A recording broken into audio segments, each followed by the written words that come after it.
not surprising? I don't know. Stupid ass. Hating ass Facebook. Black Power, y'all. Black Power, Robert. We back, y'all. We had some technical difficulties with hating ass Facebook. Y'all make sure y'all share in all the rooms. And again, welcome back, my comrade. Black Power, y'all. Facebook is such a hater. So, yeah, like as I was with the update, I just started a new colonial job. But today, I will be going in there to let them know that my availability for Sundays is changing. So, y'all will be seeing more of me back here on the Revolutionary Book Club. So, whoop-de-whoop-whoop. Well, I'm excited to have you back, comrade, because I was feeling kind of lonely. But she was killing it, y'all. She was killing it. I don't even know why she's playing. You were missed, and I'm really glad to have you back. But yeah, today, Black Power. We're gonna get this party started. We're gonna go over chapters 21 through 23. Few housekeeping things before we get started, though. Make sure you share it. Hashtag shared when you shared it in all the groups, even the ashy ones. Make sure you share it in all those groups so they can get this political education, because I'm going to tell you right now, political education is necessary. It is essential if we want to accomplish this revolution. So we need this to go out. Wherever colonized African people are, we need this message to go out. So make sure you share it on all your social media pages, on all your groups, platforms, Twitter, Instagram, wherever you can get it out there. Black Power. Black Power. And then also, the book club serves as a fundraiser. So make sure if you have the opportunity, you donate to the book club. You can do that at $BH Book Club, all one word. That's Cash App. The links are also pinned, I believe, at the bottom. So make sure that you donate to any of those platforms. I hope I pinned it.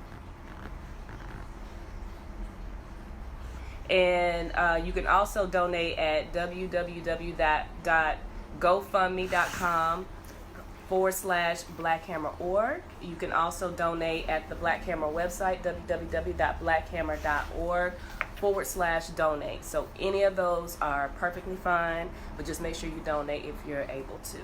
Black Power. Black Power. So before we get into the chapters and I read that back, I want y'all to drop the hashtag what's on your bookshelf, because remember, we want to add to our reading list. We down here in College Park, so we by the airport. Okay. So planes and stuff be going by, but drop the hashtag what's on your bookshelf. We want to add to our reading list so that when we finish this book, we can go into some other books. And if you guys have some revolutionary literature that we need to be chewing on, we need to add to our reading list. So make sure you drop your hashtag what's on your bookshelf, and we'll check those out, and we may put those on our book list, and we'll go from there. So Black Power. Thank you for sharing, Comrade Robert. Black Power, Robert. Make sure y'all share. Hashtag share when you shared it. So y'all ready? Y'all ready to jump into all this? Let's get into it. So y'all, this was I know I'm always saying that everything's heavy, but revolution is heavy. But we're going to start with chapter 21, Growing Pains. And let me get to my notes. But this is where Huey is discussing basically that the Mulford Bill was passed. This is where, that cracker called in to that radio show that they were on. And basically he said that he was going to push a law that would make it illegal for the Black Panthers to carry their weapons and defend themselves. So that's that law. That's the law that we're talking about here. And it was passed, which made it basically if they were out and about, they couldn't have any weapons on them, which left them essentially defenseless. Exactly.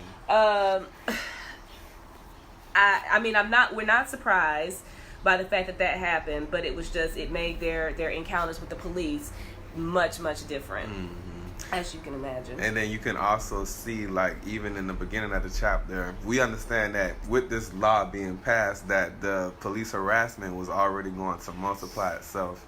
And he describes an incident, you know, where they're at this gathering, him and some comrades, and they're leaving, and one of the comrades, I believe, John Sloan, makes the police was already sitting outside. They was already posted up outside.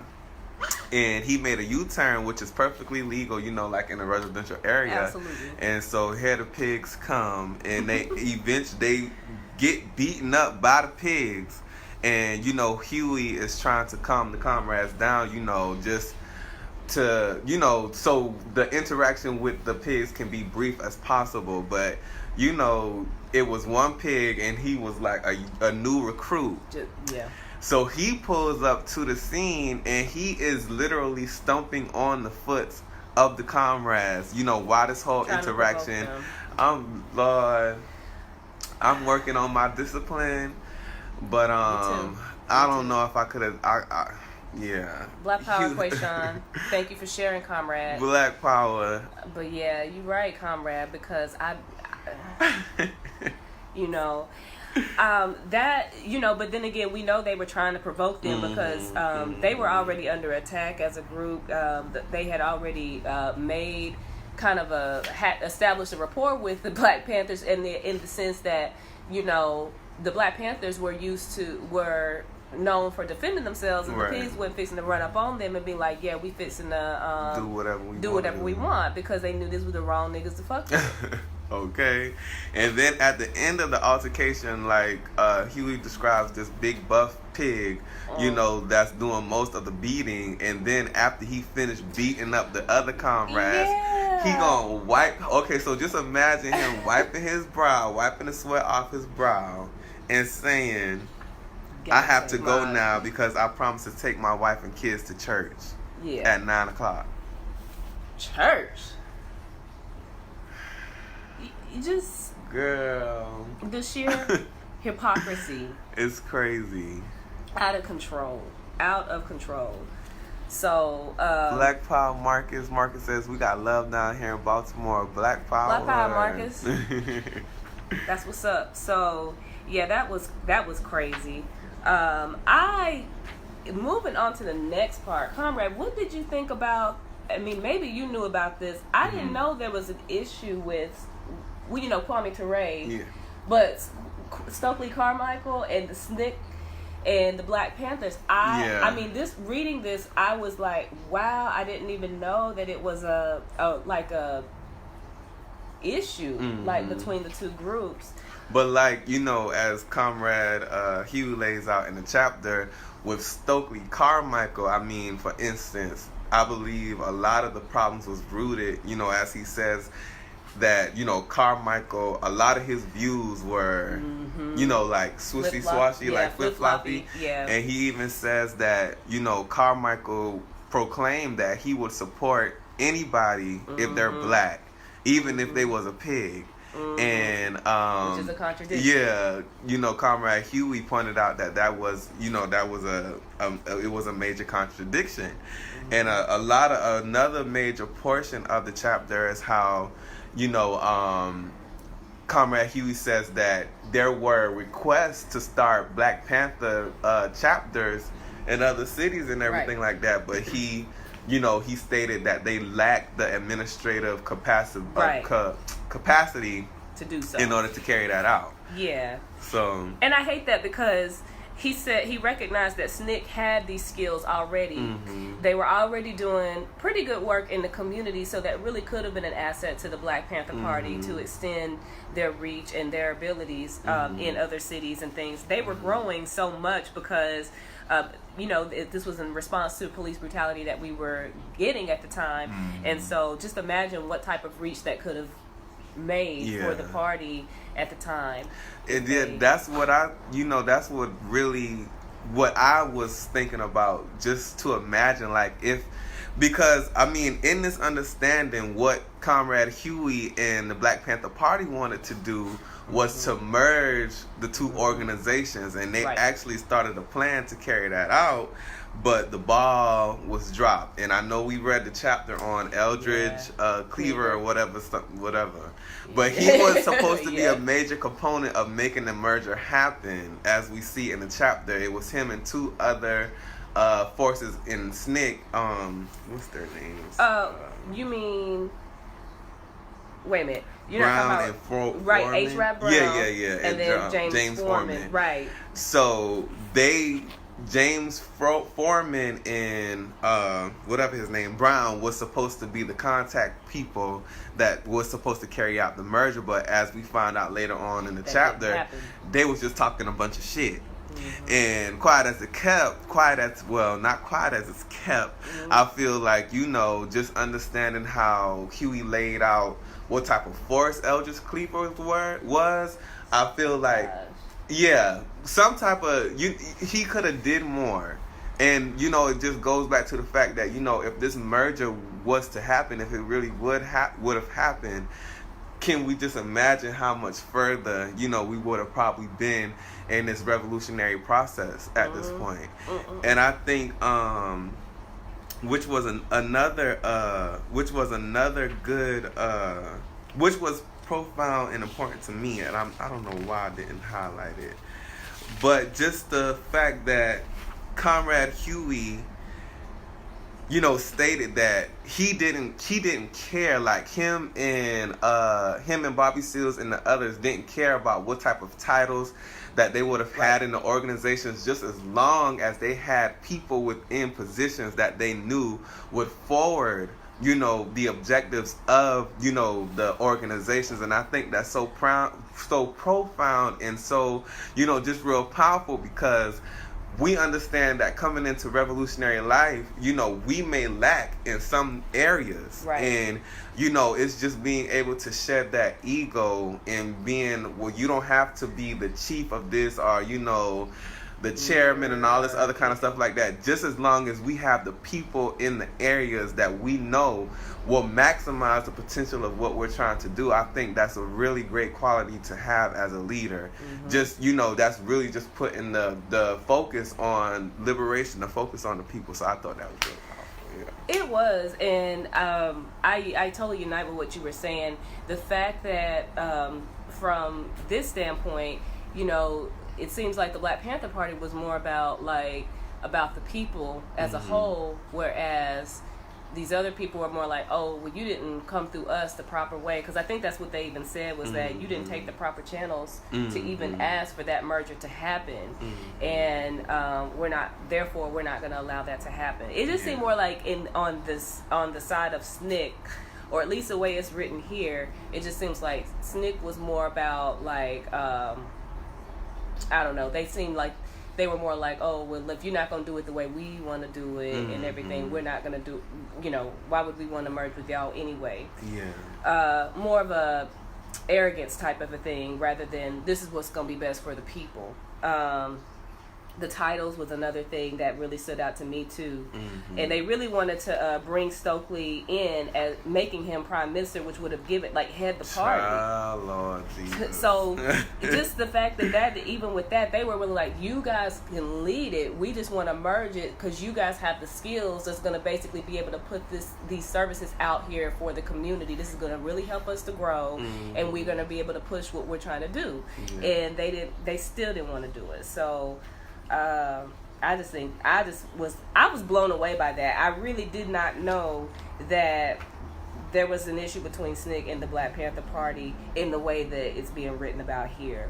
And that Stokely Carmichael, who we now know as Kwame Ture, was, and maybe I need to read more of Kwame Ture and everything, but just to know that he is inconsistent. I definitely did not know that he had a perspective that you support anybody as long as they're black, because we know that's like that we what, have. What's her name said? Issa Rae. I'm rooting for everybody black. Yeah, no. For real. No, that could be very dangerous. That's very dangerous. Extremely dangerous. As a matter of fact, this Botham Jean case is a very prime example of That's that. true. Like, that is true. You cannot just be for somebody just because they're black. They could be just the most cooning, selling out, you know, that's suicidal. That could be suicidal. So we definitely, that's definitely a contradiction. Yeah. So just all of that with the SNCC merger.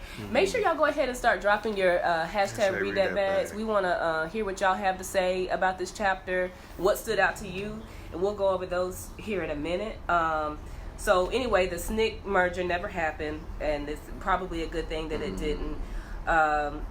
You know, on page 165 here, Huey was saying that they realized that this would have been a relationship with Stokely would have been problematic, and I highlighted this, like, we realized this when we first got in touch with African guerrilla groups and other freedom fighters. So they actually talking to these people, and they said they had the confidence in Stokely at first, believing him to be revolutionary, but when he aligned himself with reactionary African governments, he lost his credibility.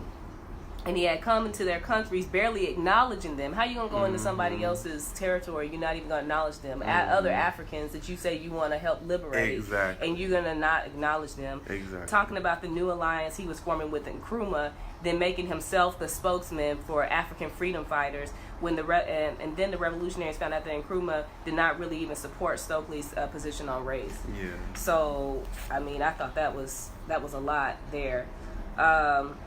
They met with Stokely a few times after that. Stokely really didn't voice any interest in working with them.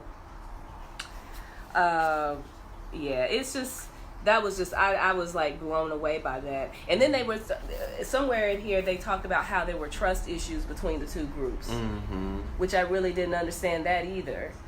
I feel like, as we see, like, the leadership in SNCC, you know, changed. And then also Comrade Huey says, like, in this chapter, that a lot of the mistrust came through the way the merger was supposed to happen, because remember, Brown and Froman was supposed to let the leading SNCC body know that the merge was happening. So when the Black Panther Party made the announcement that they were merging, the majority of SNCC didn't know. So they thought that, you know, the Black Panther Party was coming in to take over the organization. So that's where a lot of the mistrust came into being. Right, but you know, we read H. Rap Brown's autobiography. That was the first, and I guess I was just like, we see where his position was. I feel, you know, what you had mentioned, Eldridge Cleaver. I almost feel like there was some sort of sabotage or something, because you dealing with some. When we read H. Rap Brown, he was very, I don't want to say cocky, but he was like, he wasn't fixing to take no shit from nobody. And if he felt like even disrespected and everything like that, he was one. So maybe there had been some level of sabotage put in there where he was like, well, I'm not fucking with them because of this, that, and the other. I don't know. I'm just speculating. I really want to know more about how that couldn't have happened, because H-Rap, Rap's philosophy would have been perfect for Black Panthers. That's crazy. But, so what y'all got for y'all Read That Back? What's your Read That Back, comrade? My Read That Back comes on page 166, and this is where Comrade Huey, again, is talking about the merger between SNCC and the Black Panther Party, but he's talking about the summer riots of 1967. And so it says, our plans for a merger with SNCC probably would not have come in time to prevent the summer riots of 1967. In July and August, when the black communities of Newark and Detroit erupted in rage and frustration, our worst expectations came true. In each instance, trouble had begun when the police had brutalized a brother or sister. In a larger sense, the younger blacks particularly were expressing their frustration. The consequences of these bitter uprisings would surely be more right-wing political reaction and a move to conservative politics throughout the nation. The eruption in Watts had come in 1965, and Ronald Reagan was elected governor in 1966. Now, with the cities rocked by riots again in 1967, the ruling circles would undoubtedly respond with more repressive controls. The California story would be repeated in other states, then on a national level. And I chose that because, you know, just like how we saw in Ferguson, you know, after the riots that came behind the death of brother Mike Brown, excuse me, I'm sorry.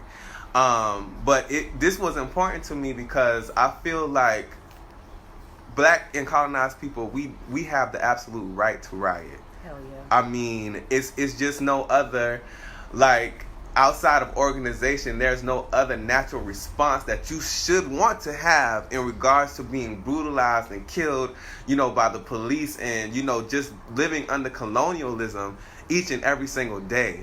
Right. But what stood out to me in this portion was when, you know, how Huey says that, of course, we see white imperialism respond in a more repressive way.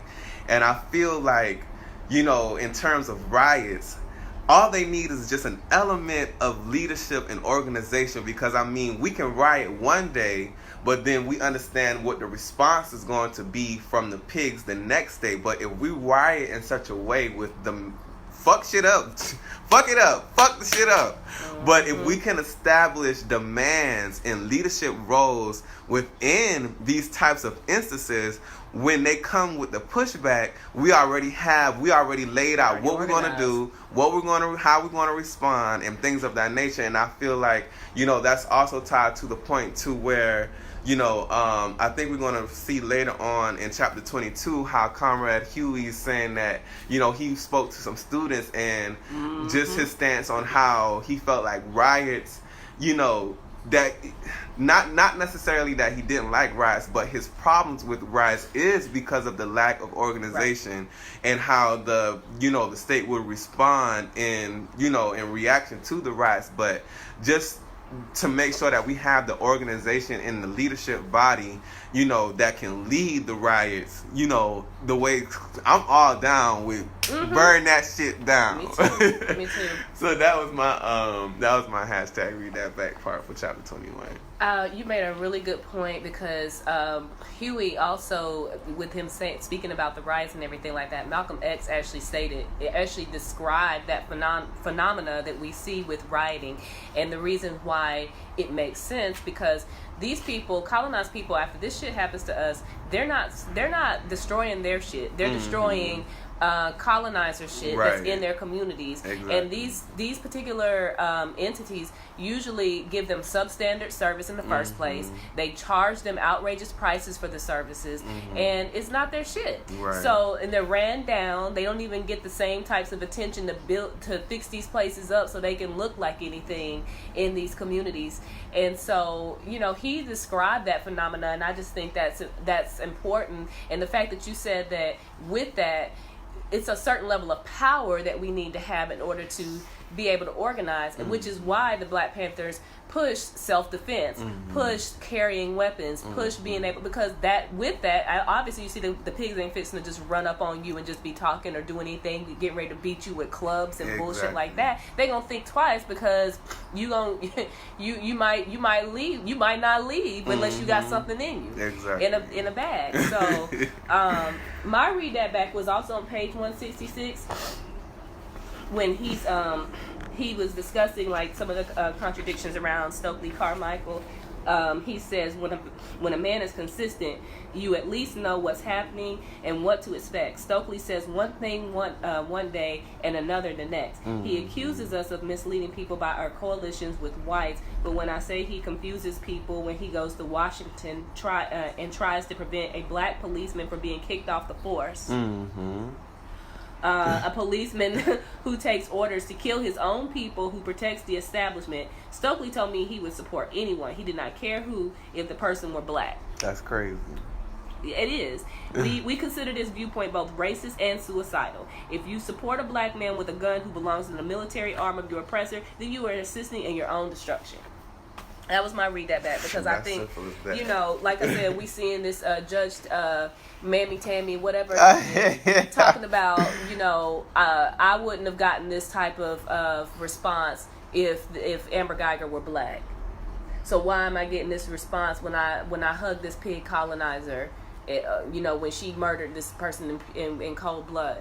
Do y'all know how that sounds? Do y'all know how suicidal that is, just to support somebody simply because they are black or they look like you? I mean, we should support. Then we should go back to supporting Barack Obama then. Period. So, what y'all read that back? What y'all got?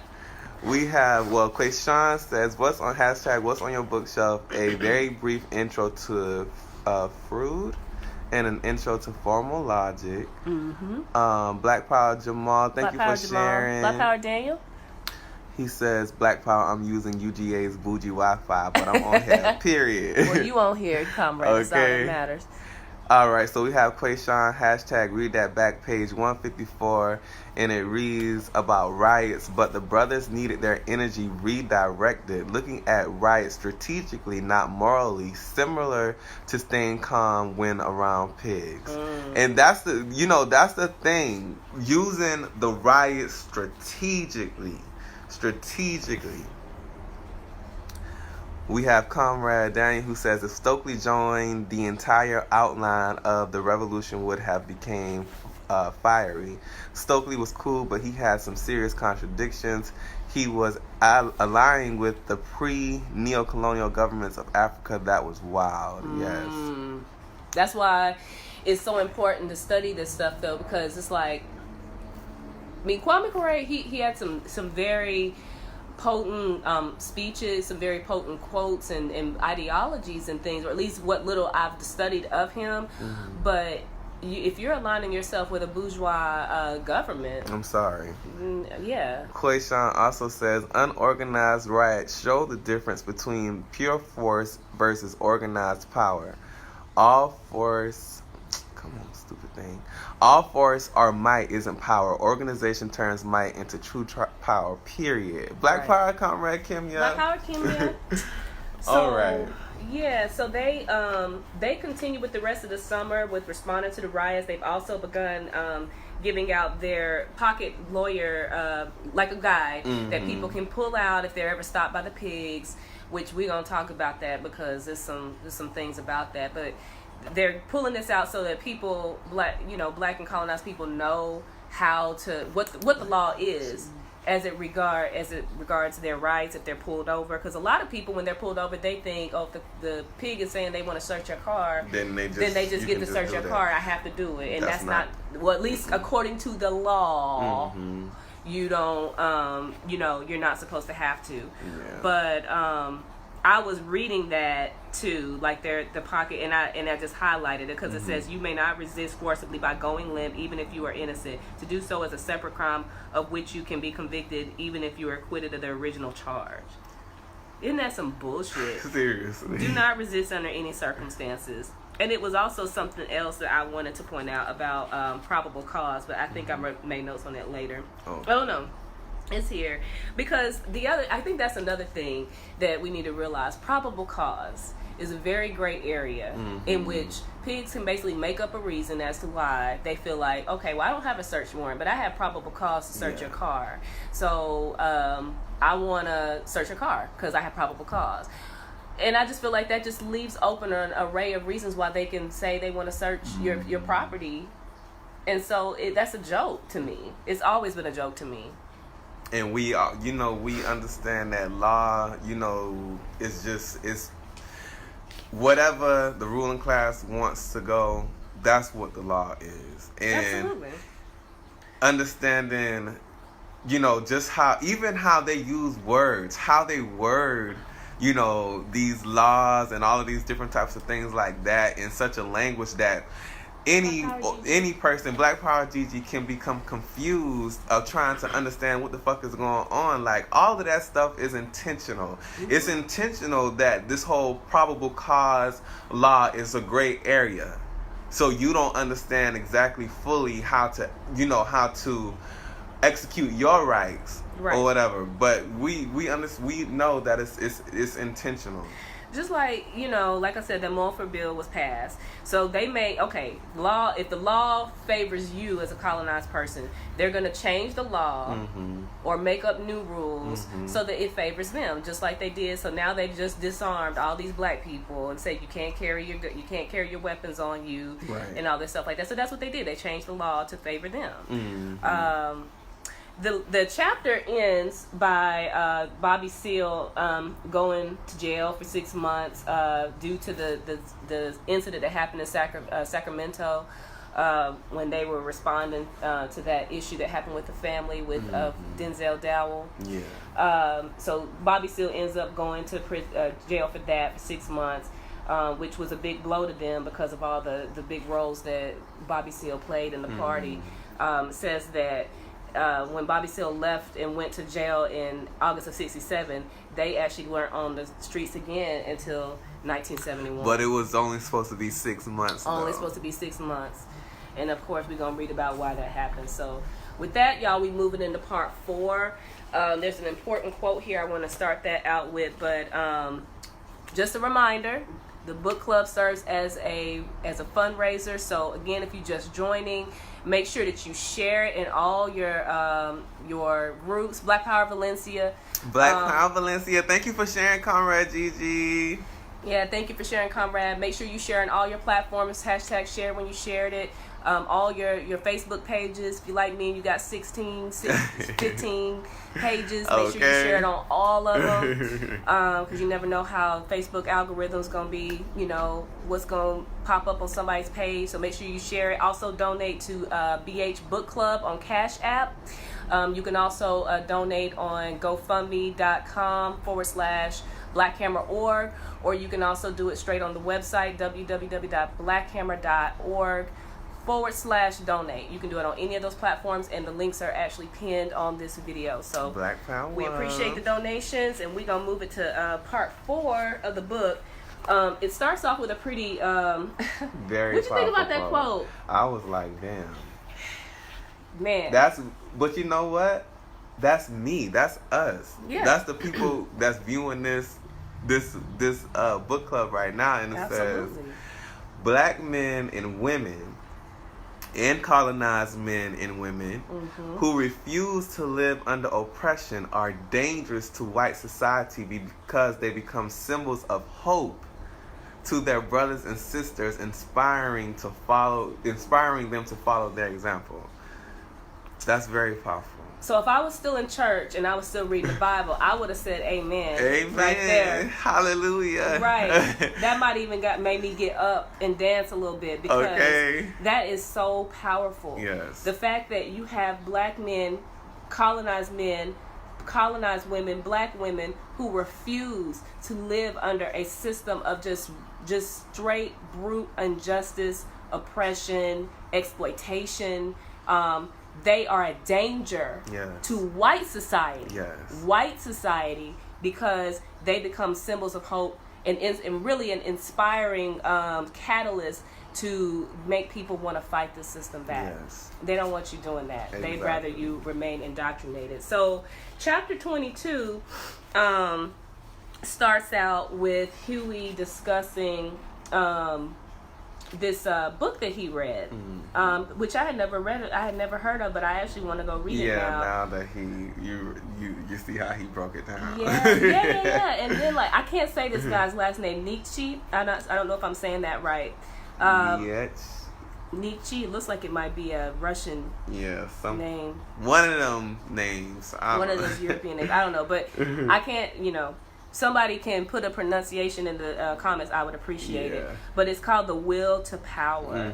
And he talks about that, and I just, when he was breaking down that book, and the way that he even starts out saying words are another way of defining phenomena, and the definition of any phenomenon is the first step to controlling it or being controlled by it. That is so powerful. Yes. That is so powerful. That's why it's so important for us to always be for us to always define what white imperialism is, for us to always be able to define what colonialism is, for us to be able to define what our relationship to, these things are, because like it says, it's the first step to controlling it or being controlled by it. Once you understand what it is, then you're able to control it. So that, like Comrade Nyah said at the beginning of, the show, that's why it's so important that we have political education and we have these types of discussions, because once you understand what you're dealing with, you understand the nature of it, you then equip yourself with either destroying it, like white imperialism, or, making it more powerful, such as liberation, organization, revolution, black power, because you begin to understand what it's for, why it's needed. And so, it is. Because, the definition of something separates it from what the opposite of that is. So it is very important that, just a great example of this is how you have somebody who is not colonized, who wants to be colonized. And they're like, well, I'm colonized because I belong to a group that was also a victim of the same institution, but you're also a part of that group. Right, so that group is cannibalistic, but that doesn't mean that you're not a part of that group. Such as when people want to group the Irish in and say that, well, they're also a victim of exploitation, just like black and colonized people are, and we know that's not the case. Nietzsche, Quayshawn says Nietzsche. That's how you Nietzsche? pronounce it? Okay, cool. Thank you, Conrad, for that. Because I was struggling with that. It's just like a definition game when you're looking at, not everybody everybody is not black, everybody is not colonized. And even if we can recognize that there are some contradictions within our own group, we are still defined by that same characteristic, and it's very, very important for us to keep that in mind when we're trying to move this forward. Also, I like that Huey said that even though he didn't endorse or espouse all of what Nietzsche's writings were, and we've seen that in lots of cases before, that there were things that were really pertinent to take away from his writings. Just like when you're dealing with Marx and things like that. Look at Kimya, books 1 and 2, Will to Power. What? That's my comrade, Black Power. Kimya be coming through, let me tell you. Kimya be coming through. Black Power, Kimya. And I just real quick, I saw your post in the Black. I was like, damn, I missed it. But I just know I seen it, girl. I seen it. I was gonna comment, but I was like, nah, I'm gonna wait. I'm gonna sit back.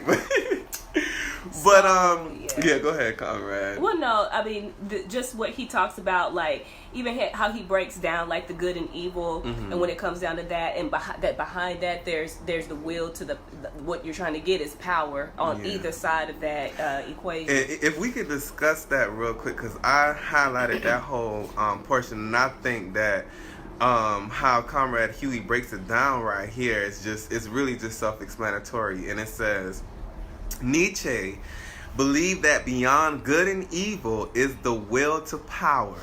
In other words, good and evil are labels for phenomenon or value judgments. Behind these value judgments is the will to power, which causes man to view phenomenon as good or evil. It is really the will to power that controls our understanding of something, and not an inherent quality of good or evil. That's why you cannot appeal to the moral compass of your oppressor. Right. Because what we as colonized people view as good and evil is not what the oppressor views as good are evil. So when you see the slogans Black Lives Matter, all hands up, don't shoot, all that other type of shit like that, that's not gonna faze the oppressor, because the oppressor does not view the way that the motherfucking police moves in the black community as evil. They don't see it like that. So there's no way that we can try to reform or try to get the benevolent white man to just, please, master, stop, don't kill us no more, please. It don't work like that. It does not work like that. Let me tell you, for every biblical scripture that you can find to defend why you shouldn't be shot and killed and why they should be they should treat you with respect, they can find one to defend the why they need to kill you. Okay, so just know that. Yes. So it continues to say, man attempts to define phenomena in such a way that they reflect the interests of his own class or group. I'm gonna read that again. Man attempts to define phenomenon in such a way that they reflect the interests of his own class or group. He gives titles or values to phenomena according to what he sees as beneficial. Materialism. If it is to his advantage, something is called good. And if it is not beneficial, then it is defined as evil. Nietzsche shows how this reasoning was used by the German ruling class, which always defined phenomenon in terms complementary to the noble class. For example, they used the German word gut, which means godlike or good, to refer to themselves. Nobles were gut. On the other hand, the word villain, used to describe the poor people and serfs who lived outside the great gates of the noblemen's home, suggested the opposite. The poor were said to live in the village, and this shit blew my mind because I had no idea this is where the word village came from. Me neither.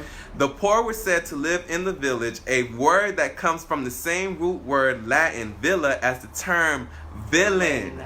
So the ruling class, by the power they possess, defined themselves as godlike and called the people villains or enemies of the ruling class. Needless to say, when the poor and common people internalized these ideas, they felt inferior, guilty, and ashamed, while the nobles took their superiority for granted. Thought had been shaped by the language. Which, the power of words, right? I mean, that is... Yeah, that blew my mind too. And it's just like, you look at that, and go ahead and put your hashtag read that back up so we can see what stood out to you guys. But what follows though? Let me even go into the next paragraph, because it talked about black and the negative connotation that's put on the word black. And even just within my last several years of studying this, just, thinking of having to even reprogram my own mind to think differently in the terms of black, and even making a point to capitalize it, when I'm using it, because I there's so many things that I'm coming into understanding around, like the fact that I identify myself as African, but I still use black, but when I use that term, I capitalize it, and then I'm trying to undo the European meanings that have been given that word, and that people during this time, because the name of this chapter is raising consciousness. So the fact that the way you describe yourselves as black, or the way you're described as black, and the meaning that comes along with the word black, and how it's dark, it's dreary, it means death, it means depression, those types of things are the types of meanings that come along with that term, whereas the opposite, white, is looked at as good, pure, holy, high, something you should strive to be, clean, all of that. I think that's all very, very important. And I think we see that even, because shit, prior to James Brown, I'm Black and I'm Proud, you would get into a fight for calling another black person black. Because nobody wants to be associated with that. But this also made me think of how we say nigga, because just like, how we understand that, white people called us nigga to demean and demoralize us, but now we use it as a term of endearment. And I absolutely see no problems with other black people, because I mean it's used as Yeah. you my nigga, I love you my nigga, Yeah, all that other kind absolutely. of stuff like that. But I mean that's just it's another example of what Comrade Huey's laying out right here. Well, we're reclaiming that word. We're taking possession of it. We know what we mean by it, and we also should be holding the gate as to who can use that term. Because I'm gonna tell you right now, colonizers, if I hear you say it, I don't care what you mean by it. You getting okay? I'm not say what I'm gonna do, but yeah, we take that word back. We define it as to what it means to us. So the way in which black people use that term amongst ourselves, that's our meaning. Also, so then they go into how the word, the term pig, came about and how they named for the name for police officers. So what did you think about that, Conrad? I thought that was I thought it was, again, powerful, and we just see how the word just really caught on. And when you think of a pig, like it's just the history behind it, yeah, and the fact that they had other terms they were thinking about using before, like dog, that didn't really stick, and then other things. And the reason why pig actually stuck to what they were calling the police was because they were like just the way a pig has to live, like in a dirty, disgusting manner. Even like the biblical sense, when you look at the biblical sense, you weren't even allowed to consume pork or a pig or swine is what they call it, because it was looked at as unclean. And so they started using that in like their propaganda to describe how they acted.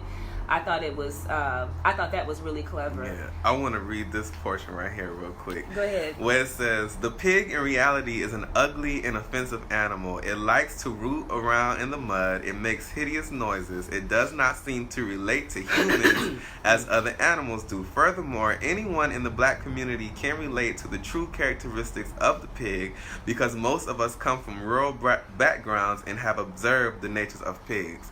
My grandmother's neighbor used to have a pig pen, and I can remember the neighbor feeding the pig. The pig would eat crab shells, like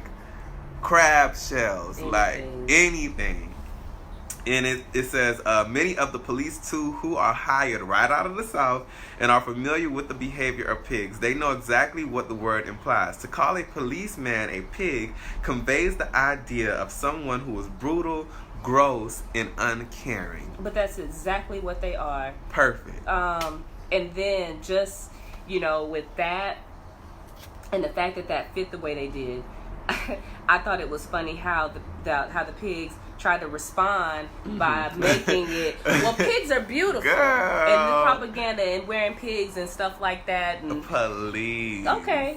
But just like you can sit there and try to befriend a lion, it's still going to try to eat your ass. So you go ahead and do that. Did you see that? It's a clip where I saw a couple days ago where, of course, it was some white, and I felt terrible because this baby shouldn't have been exposed to that. But there was these white folks over here with this lion, and they put the little baby. It was a little baby they had in front of the lion. It was some white folks, of course. Oh God! And they put the little baby in front of the lion, and then the lion jumps up and tries to grab the kid. And I mean, I was like, what the fuck did y'all think was gonna happen? Y'all all should go, she should be in foster care, because y'all I'm concerned about your right. capacities there. But again, the nature of a pig reflects the nature of how the pigs have the police pigs have been in relation to our communities.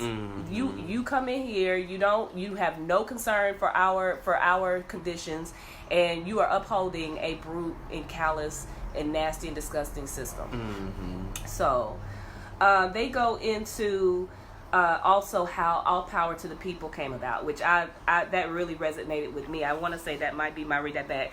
Again, go ahead and put your read that back hashtags up there if you haven't already. We'll get to those here in a minute.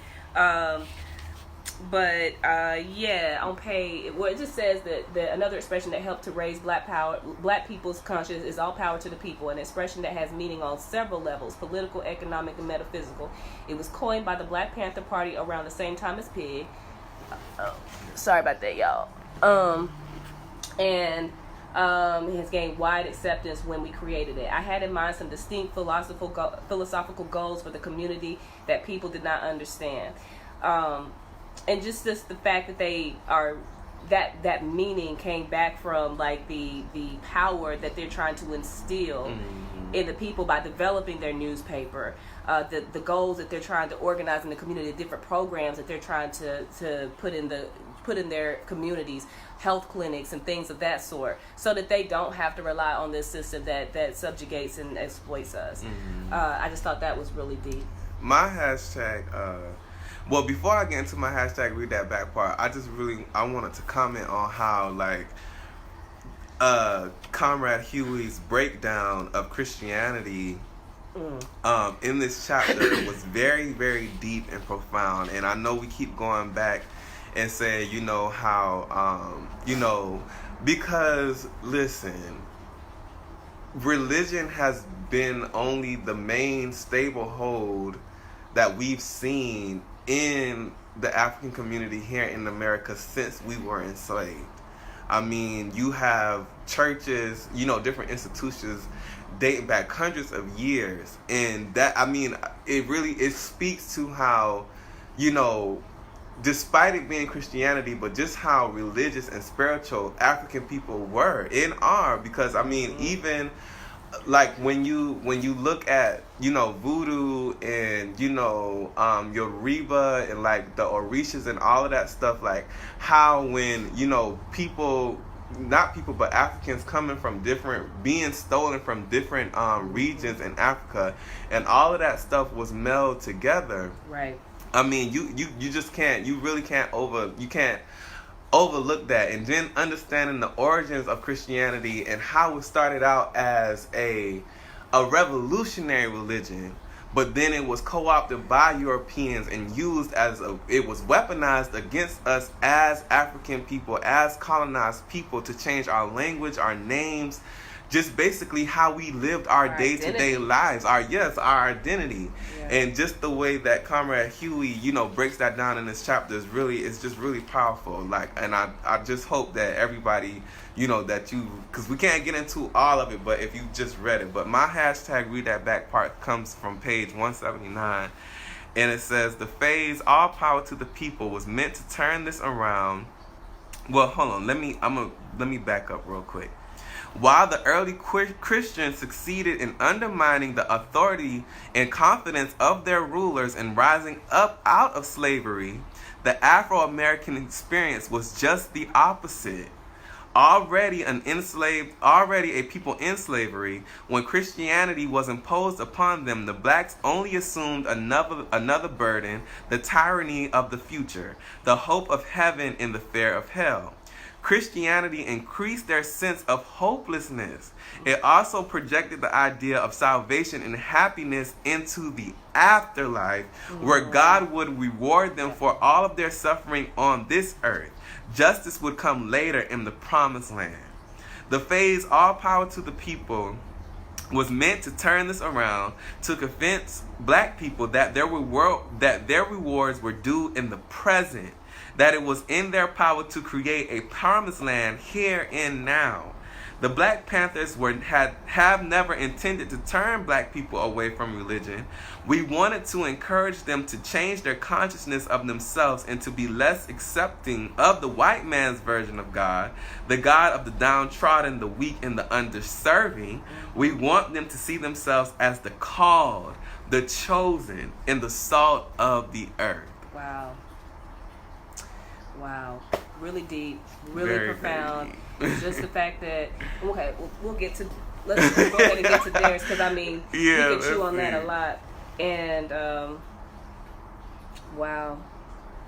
And just imagine, you think, we're sitting here, basically, we're discussing the fact that, why is it that colonizers should be able to basically have their cake and eat it too, here. And we gotta wait to die. We gotta wait to die to get ours. So not only are y'all psychopaths gonna get to go to heaven after you die and get to reap all the benefits of that, but then you also get to do it here on earth while you treat us like shit too. Yeah. Okay. We not going for that. So y'all got hashtag read that backs? We have Quayshawn who says self-interest, materialism. This is why anti-racism does not address power. Sure the fuck doesn't. Comrade Robert says, hold on, let's see. We have to understand the power of words and how we use the oppressor's language. Mm-hmm. We must start using native African languages to break these mental spells we keep ourselves under. Mm-hmm. And you know what? That is like, I mean, I was listening to Beyonce's most recent album, The Gift from The Lion King, and it's the song on there called My Power. And it's this sister that's on there rapping in an African language.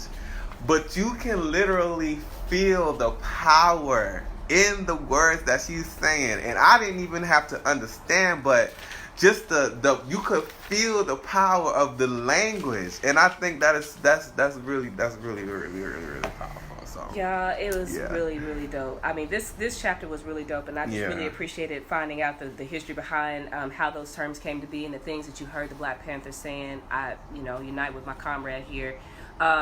Before we go into chapter 23, I wanted to remind y'all to donate if you haven't already.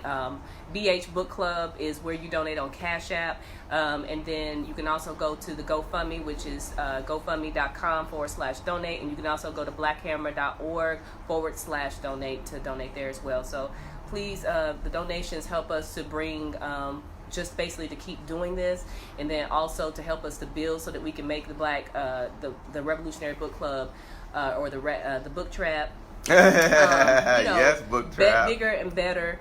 And then we also need to build the organization Black Hammer. Mm-hmm. So if you can please donate in any way that you can, make sure you share it at the very least.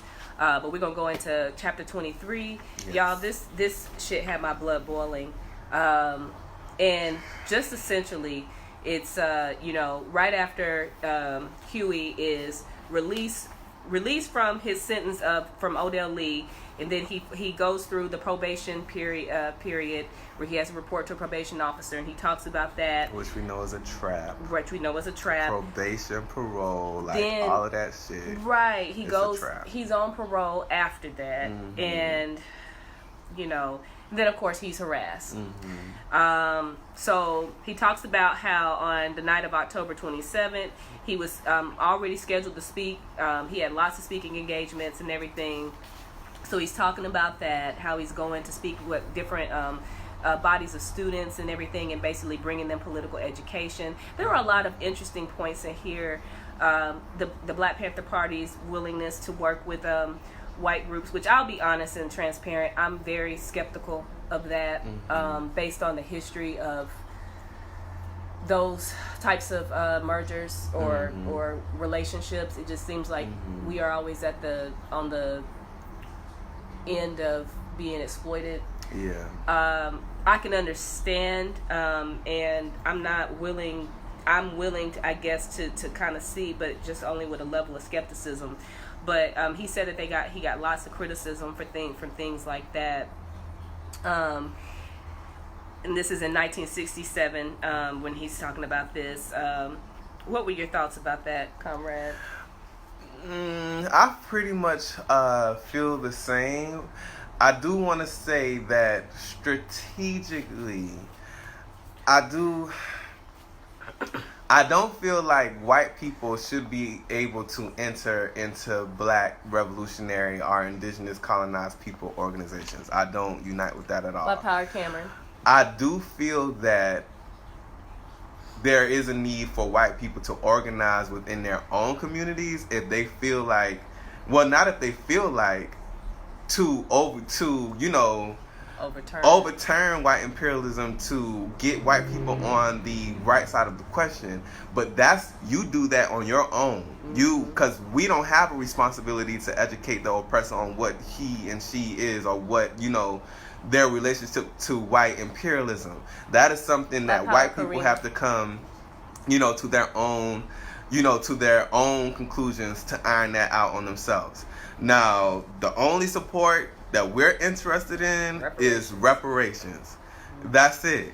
And, you know, just like historically and even now present day, where you have these different organizations who have white people within their organizations who say that these white people are working under their leadership, when you take those rose-colored glasses off and really look at what is happening, the white people are running the institutions and these different organizations within this organization that claims to be leading them and all this other kind of shit like that. And controlling the money. So if you're controlling the money in any organization, how is it that African people are leading it? Answer that for me, please. Let me know when you get the answer to that, because I don't understand how, if you have a group of people who's supposed to be paying reparations into an organization, I don't understand why there would be Africans in there that are basically on the brink of starving.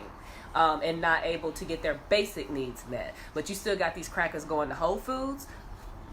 Okay. Black Power, Karina. So yeah, that's how I feel about that. But I mean realistically there is a need for white people to be organized, but that's on the burden of them. Absolutely. We don't educate you about what? No. Pay me. Anyways. What was our meme this week? Fuck you, pay me? I think that's what that was. Yeah, so he's doing that. And, you know, discussing, you know, why it might be in the benefit of working with young whites who feel like they have the understanding of the contradiction that, you know, of this country and things of that sort. So, you know, they got a lot of criticism from the black community with that regard. He says that he actually went a lot of places and was attacked by black students. And I do think that there's a contradiction in, you know, just simply and only being a black nationalist, in that, you know, you feel like, well, white people are devils and we can't have a conversation with them. And I mean, no, I don't think they should be trusted, but I also believe that in and of itself is not going to liberate us. It hasn't, because you have lots of black nationalist groups out here who haven't, that we still are colonized. We still are living in this, and you sitting there calling them devils and demonizing them in that regard. Plus you're taking, and at this I do agree with, you are taking away their ability to be accountable for what they've done. And I feel that you as a human being you know right from wrong, in the sense that you have a group of people who are on this pedestal, and you have another group of people on this pedestal in a class system. How is it that you can't understand that that's not fair, or that's not right? So I believe that's a contradiction in just that, you know, black people are like, well, they're devils and this, that, and the other, and you don't even want to study or look a little deeper at it's a materialism, dialectical materialism. If you don't know about that, we study that a lot here in Black Hammer. You should go out and study that theory. Yes. Because that would explain to you that white people, as long as they're able to continue to control resources, that's what the fuck it comes down to. If they're gonna, why would they abdicate being able to control every damn thing on the planet? Even in your continent, that's the richest continent on the planet with resources. Why would they? Oh, well, we've been wrong for this last 500-600 years. We will allow you to have control over that, where we're going to be put in a situation we're not used to being in. Y'all, my phone gonna die, so I'm kind of rush through this. But so he's going around talking about that. Put your hashtag read that backs up, and we'll go ahead and get to those. But he's talking about this night where after he's released off of his parole, off of his probation, and you know, he has this girlfriend by the name of Miss Laverne Williams, you know, that he's planning to go celebrate with. He gets to her home, but he sees that she's ill, but she still wants him to go out and, you know, celebrate him being, you know, having, you know, even though we understand that the state was still on his ass, but, you know, to be able to breathe a little easier. So she allows him to take her car, and he's in the car with another comrade. So they're traveling, and he says in the chapter that they were already being trailed by the pigs, but they just didn't know until, you know, the pigs actually turned on their lights on to pull them over. So the pig comes up to the window, and he says that the pig puts his head in the window, like maybe what I think he said, like 6 inches away from his face, yeah. and said, well, look who we have here, Mr. Huey P. Newton. So, we all understand, we know Huey knew what was up. So he said that he had his law book with him and everything like that, his license and all that kind of stuff like that. So the pig asked for his license. He gave him his license and also the registration. And the pig was like, well, who does the car belong to? And he was like, Miss Laverne Williams. So he turns over all of the required materials that the pigs is asking for and all this kind of stuff like that. They didn't even have a reason to stop him. No. They didn't broke no laws. No traffic laws. They just were harassing them. So you already know from there it's a setup. It's already a setup. So the pig goes back to his car.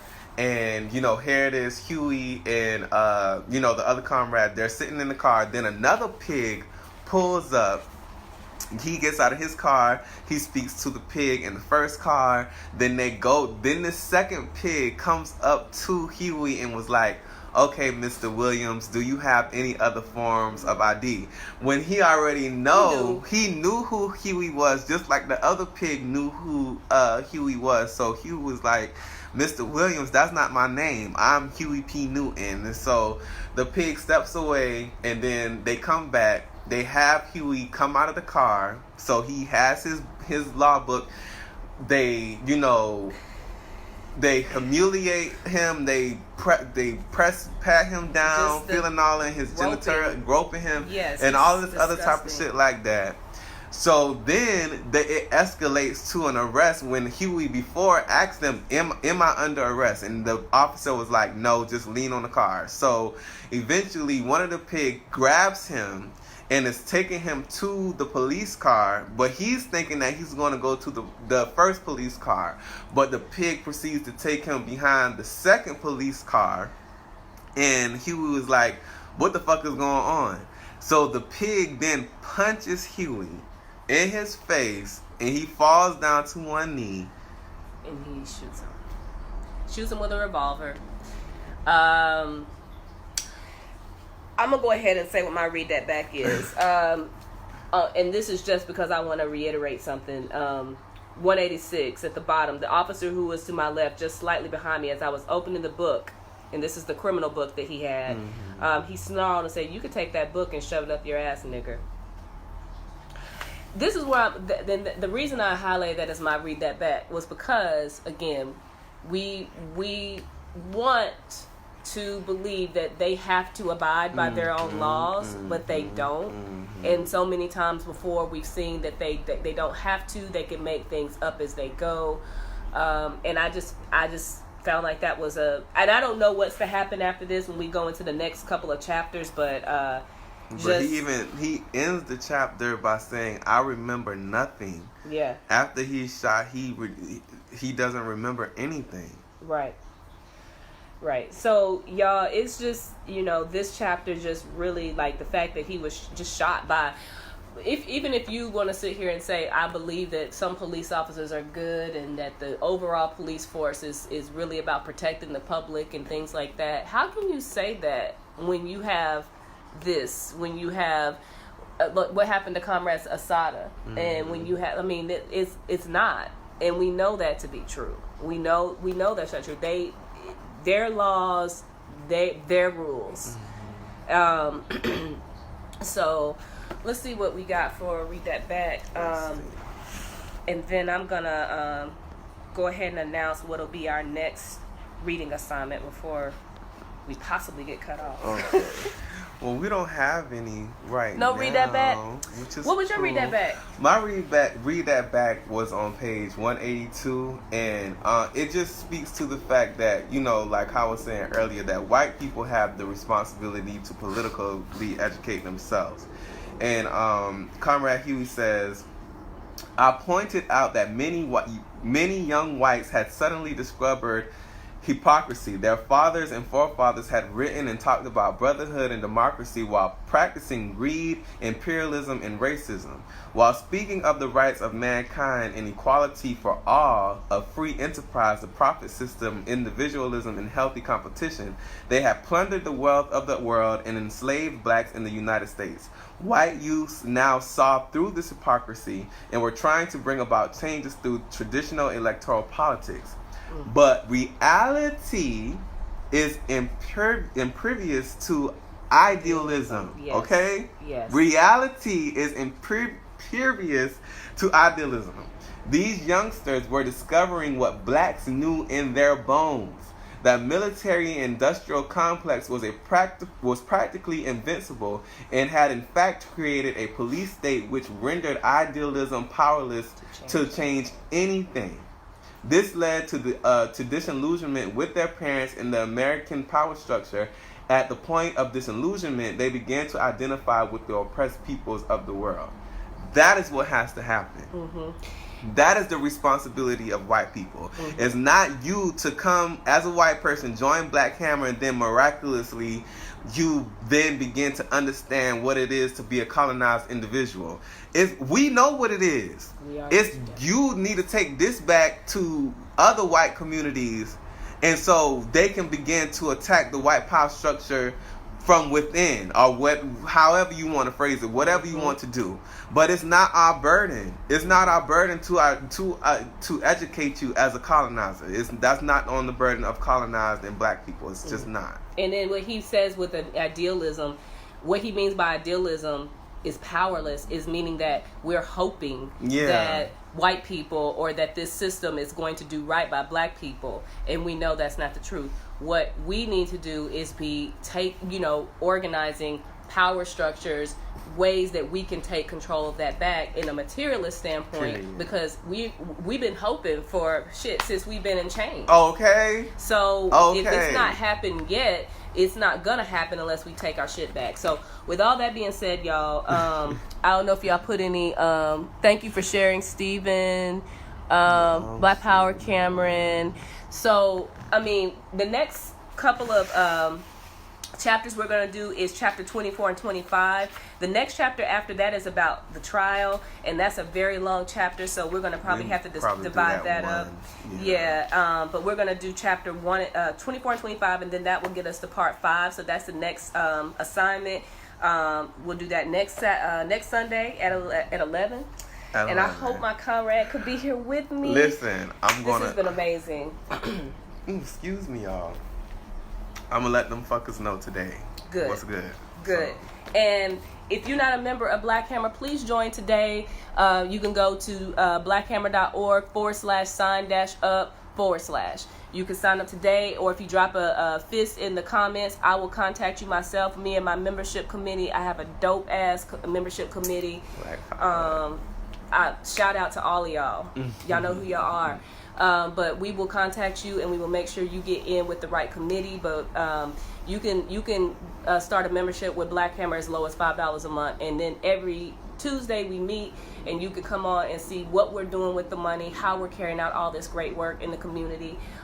If we want these things in our community, if we want these types of institutions that we actually build ourselves, it's going to take people to join to make that a reality. So if we want to be able to defend ourselves, if we want to be able to heal ourselves with clinics or hospitals and things of that sort, we've got to build that ourselves. But it's going to take money, and it's going to take people to do it. So join today.